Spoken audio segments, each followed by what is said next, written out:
Mari bergerak bersama guru penggerak, menebar manfaat bagi pendidikan merdeka. Lekas bergerak dalam pendidikan penggerak, ciptakan generasi unggul penopang bangsa. Mari bergerak, lekas bergerak, dan selalu menggerakkan. Mari bergerak, lekas bergerak, dan selalu menggerakkan.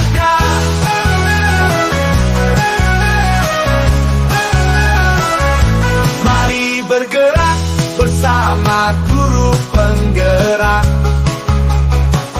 menebar manfaat bagi pendidikan merdeka.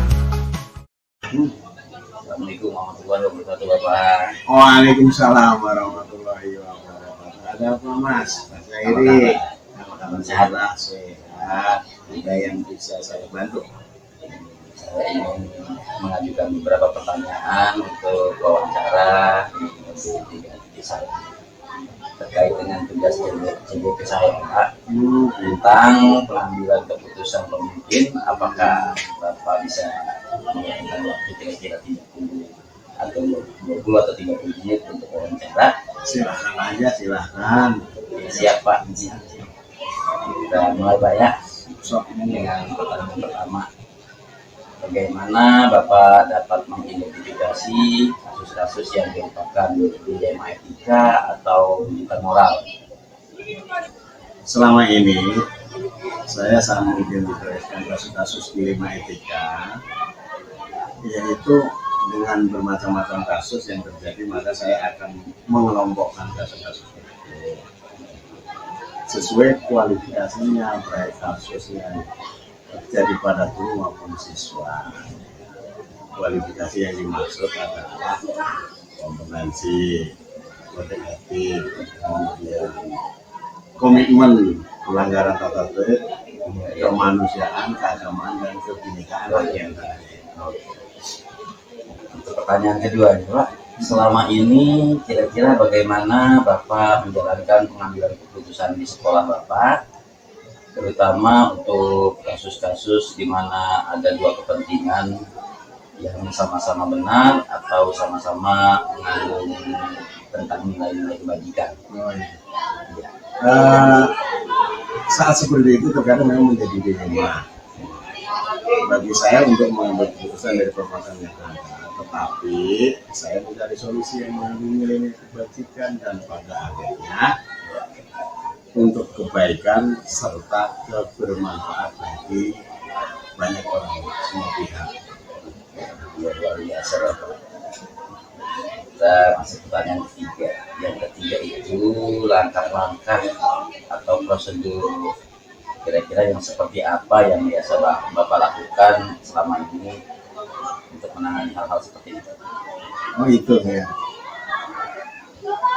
Sebelum mengambil suatu keputusan, tentunya suatu penilaian yang ada, maka langkah-langkahnya di antaranya satu, mengumpulkan fakta, buktilah fakta-fakta bukti. Kemudian menentukan siapa saja yang terlibat tentunya. Kemudian kita klarifikasi atau investigasi. Kemudian tentunya konferensi kasus lah. Konferensi kasus. Kemudian koordinasi dengan pihak terkait. Dan ujung-ujungnya kita harus bermusyawarah lah, baik dengan wakil, staf guru atau ya untuk keputusan tersebut. Ya, ujungnya itu harus itu. Kemudian saya lanjut ke pertanyaan keempat, Pak.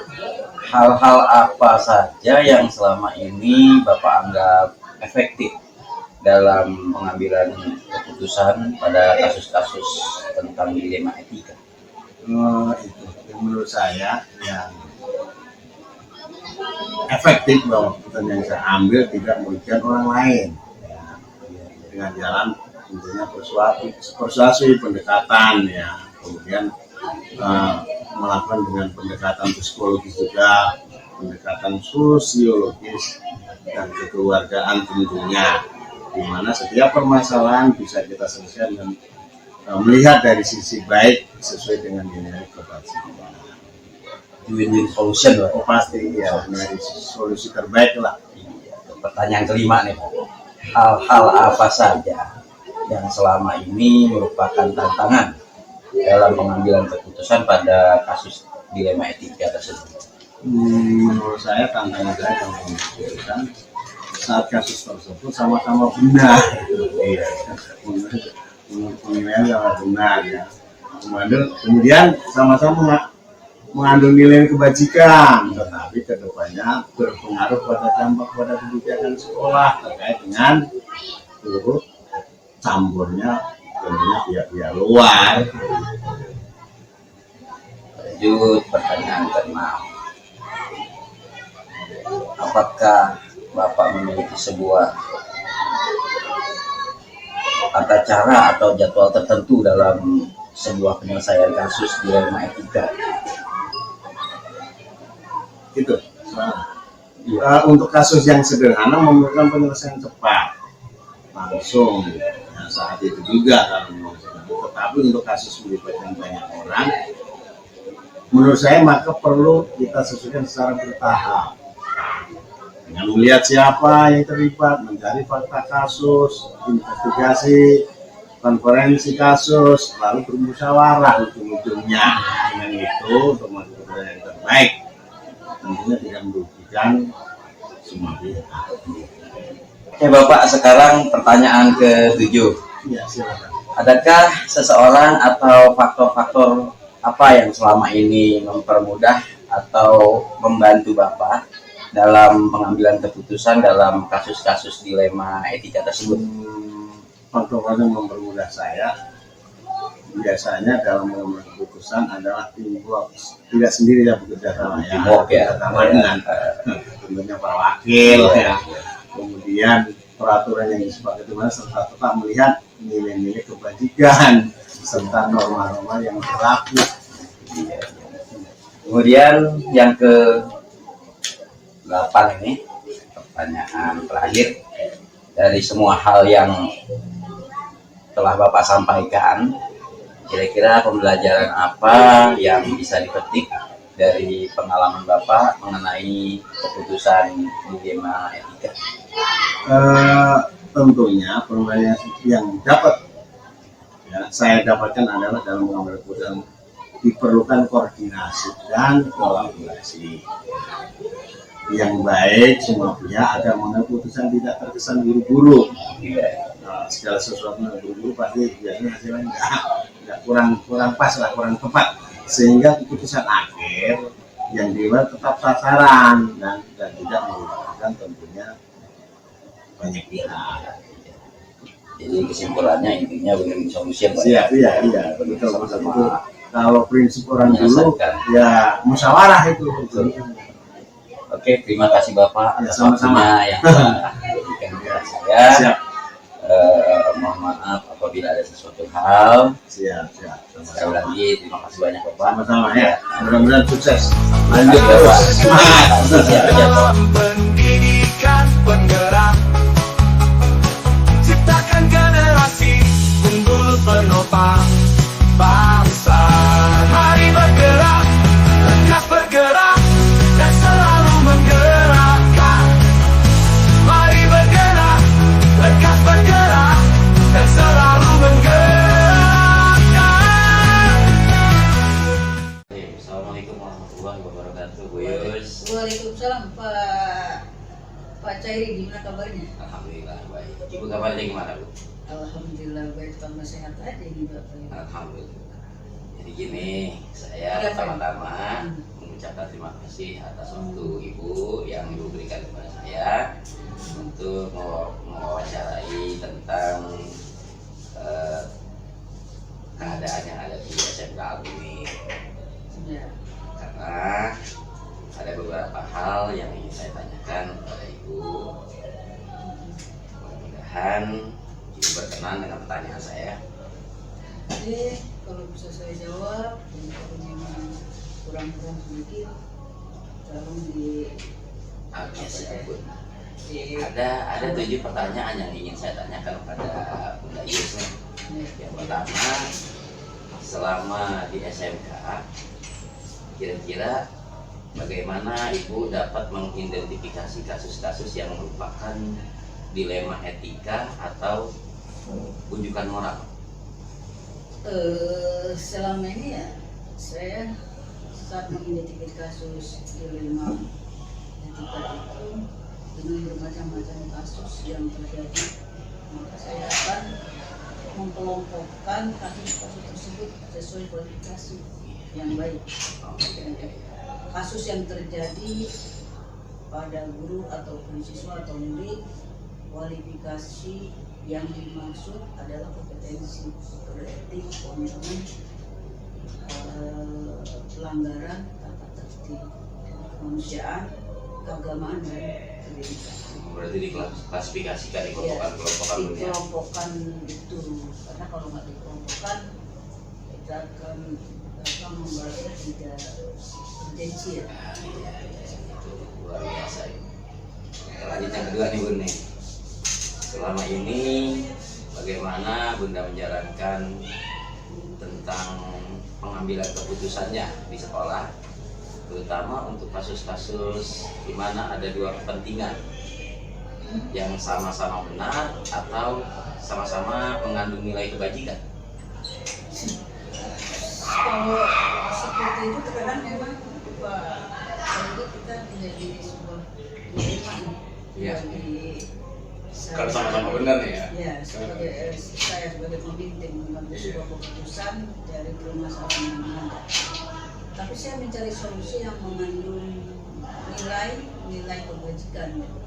Dan pada akhirnya untuk kebaikan serta kebermanfaatan bagi orang banyak. Luar biasa. Seperti itu sih. Kalau di saya ya. Luar biasa betul-betul.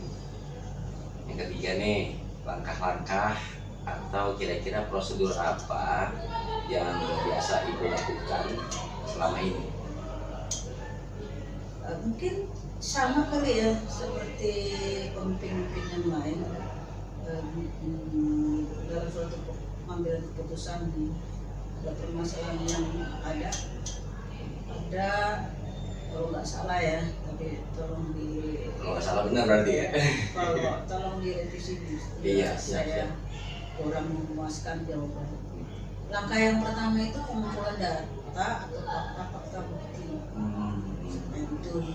Dan yang kedua menentukan siapa saja sih yang terlibat dalam kasus tersebut, dalam masalah tersebut. Ya, ya. Yang ketiga klarifikasi atau investigasi. Bila sudah tadi bicara sama yang lain yang klarifikasi ya kita investigasi. Yang keempat kompetensi kasus. Iya, iya. Nah, yang kelima koordinasi dengan pihak terkait biasanya Jajaran. Kemudian yang keenam musyawarah dengan wakil, staf, guru yang berkepentingan Secara serta struktural. untuk mengambil suatu keputusan. Itu 6 poin yang langkah. Mungkin semua pemimpin mau sama atau tidak saya juga tidak mengerti. Bagi saya itu 6 poin itu yang saya lakukan. Oke, luar biasa. Jadi kira-kira yang menurut Ibu itu yang efektif dalam pengambilan keputusan pada kasus-kasus dilema etika itu kira-kira apa yang paling efektif? Kalau ya hal-hal yang menurut saya efektif itu biasanya keputusan yang saya ambil tidak merugikan orang lain. Win-win solution. Ya, dengan jalan persuasif. Ya. Ya, itu menggunakan pendekatan secara psikologis ya. Nah, Itu dan pendekatan sosiologis ya, itu sosial dan kekeluargaan. Dimana setiap permasalahan bisa kita selesaikan dengan melihat dari sisi baiknya dengan sesuai dengan nilai kebajikan. Jadi jangan 10 kebaikan 1 kesalahan, nah kita lihat fatal itu kan tidak. Iya. Nah itu tidak boleh pada iya. diri. Umumnya satu yang dilihat ya. Iya, kebaikannya 10, satu langkah satu aja Satu. itu sampai bencinya gara-gara nilai setitik rusak susu sebelahnya gitu ya. Iya Kita tidak mau seperti itu. Ya karena ini dunia pendidikan Pak Betul. Harus saling sama-sama mengerti, dan mereka juga bukan orang bodoh. Iya. Ya, artinya mungkin kelebihan bagi seorang pemimpin. Saya yang lebih dulu yang menjadi pemimpin, nah Bapak Ibu belum, ya mungkin pengalaman itu yang bisa diberikan. Ada nilai tersendiri ya. Iya, makanya dulu sama kepala sekolah itu jangan menganggap guru itu bawahan, Pak. Adalah partner kerja. Rekan kerja Ya. itu luar biasa, sama-sama menguntungkan jalan Menguntungkan gitu. jalan, karena hanya bedanya secara akademik dia juga sarjana. Iya. Gitu. Cuman bedanya nasib aja itu. Nasib saya jadi pemimpin. Lebih dulu ya. Iya. Jadi guru. Iya. Gitu. Benar sekali. Nah dari hal-hal yang seperti itu tantangannya apa, Bu? Ya kalau tantangan dengan perusahaan itu saat kasus tersebut sama-sama benar, sama-sama mengandung nilai-nilai kebajikan. Tapi kedepannya berpengaruh nih pada dampak pada kebijakan sekolah terkait dengan ya biasanya itu ada hal lah yang turut campur pihak-pihak yang luar yang tanpa kita sadari itu. Kira-kira ada nggak tata caranya atau jadwalnya secara prosedur tentang hal itu? Untuk kasus yang sederhana memerlukan kesan cepat. Iya. Langsung saat itu kita ini ya, misalnya ketidakdisiplinan nggak pakai seragam, kita langsung tegur. Jangka pendek ya. Jangka pendek. Tetapi untuk kasus melibatkan banyak orang, maka perlu kita selesai secara bertahap dengan melihat siapa yang terlibat, mencari fakta kasus, investigasi, konferensi kasus, lalu bermusyawarah dengan tim untuk mengambil keputusan yang terbaik dan tidak merugikan semua pihak. Ya, tadi contoh itu kalau kasus yang berat banget tuh, ya artinya guru melanggar bukan lagi sebuah etika moral ya, tetapi melanggar sesuatu yang tidak loyal, yang apa ya, guru itu kan orang pintar katanya ya, tetapi tidak bisa memaknai guru itu seperti itu, bisa mengajar tapi tidak bisa mendidik. Nah itu mungkin bisa kita klasifikasikan yang besar. Tapi kalau yang kecil-kecil sih kasus langsung tegur di tempat. Nah dari ruang lingkup sekolah SMK Al-Munzir ini Bun, dan ketika Ibu menjalankan kegiatan-kegiatan tentang etika dan rujukan moral itu, ada gak atau orang-orang dekat Bunda atau faktor-faktor yang selama ini mempermudah atau bahkan membantu Bunda untuk mengambil keputusan dalam kasus-kasus tersebut? Ya, faktor-faktor yang mempermudah saya dalam mengambil keputusan adalah biasanya itu semua sekolah kali ya, semua lembaga pendidikan atau kepemimpinan itu tidak kerja sendiri, Pak. Ada teamwork, ada bersama dengan semua pihak yang terlibat, peraturan yang disepakati bersama, serta tetap melihat nilai-nilai kebajikan serta norma yang harus mulai hidup sendiri. Kepemimpinan kan bukan saya memimpin, tapi kenapa saya dikatakan pemimpin? Karena ada bawahan gitu ya. Iya. Kenapa guru dikatakan guru? Karena ada siswa, Ada siswa, murid. betul. Gitu. Walaupun 2-3 orang murid itu dikatakan guru. Dan itu sebagai apa, udah nggak jauh dari kodrat manusia sosial gitu ya. Iya. Sosial. Betul, sosial. Nah dari sebuah yang dari semua yang Ibu sudah sampaikan, sudah paparkan ke saya, kira-kira pembelajaran atau refleksi hal-hal yang bisa dipetik dari itu semua kira-kira apa? Ya, pembelajaran yang saya dapatkan adalah dalam pengambilan keputusan diperlukan koordinasi. dan kolaborasi yang baik semua pihak